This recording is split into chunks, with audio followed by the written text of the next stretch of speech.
Russia has begun withdrawing its naval forces from the base in Tartus, Syria. This includes 5 Navy ships and 1 submarine. One of the reasons cited for this decision is the rapid advance of Syrian armed opposition forces into areas controlled by Bashar al-Assad's regime, particularly towards the city of Hama, located south of Aleppo, which is already under opposition control.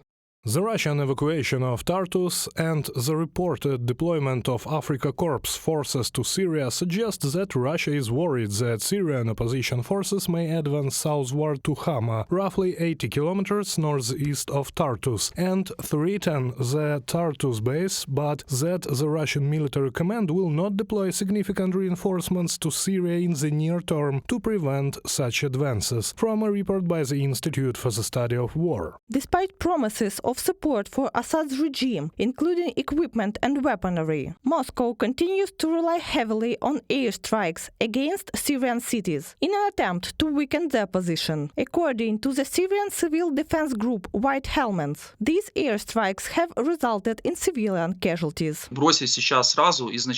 They cannot abandon Assad's regime outright, as that would deal a massive blow to Putin's image, which has already suffered. The situation there is disorganized, with various unexpected developments catching Russia off guard. Therefore, Russia will rely on its air force to the fullest extent. But for now, these actions are primarily for propaganda purposes. The Assad regime is gradually losing control over Syrian territories as opposition forces rapidly advance from the north to the south. Moscow appears to be in a state of paralysis, hoping the conflict will resolve itself without its intervention. Meanwhile, Assad's other weakened allies are reluctant to offer substantial assistance. According to Reuters, Iran has managed to send 300 Iraqi soldiers from its proxy forces to support the Assad regime. Vladimir Putin loves Syria, and he only loves it for one reason. He has a major naval base at Tartus.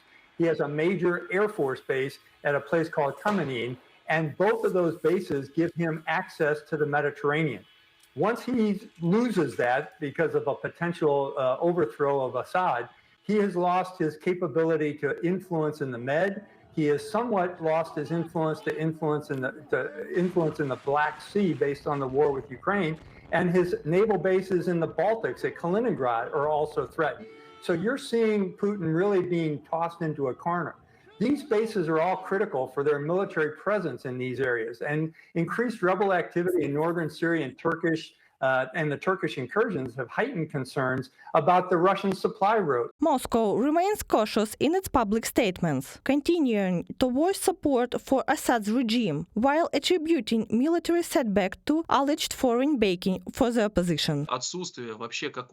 Russia's lack of an official response regarding countries supporting the rebels like Turkey or the United States is telling. They are afraid to raise the issue, knowing what kind of reaction or lack thereof they might get. They expect either to be ignored or to go unnoticed. Therefore, their statements are deliberately vague. To address the conflict, Iran, an ally of the Assad regime, has proposed a meeting involving Turkey, Russia and Qatar at the foreign minister level. According to Iran's foreign minister, the meeting is scheduled to take place next week in Doha. Reported by Bastun Katerina, Mykita Skoblikov, UATV News.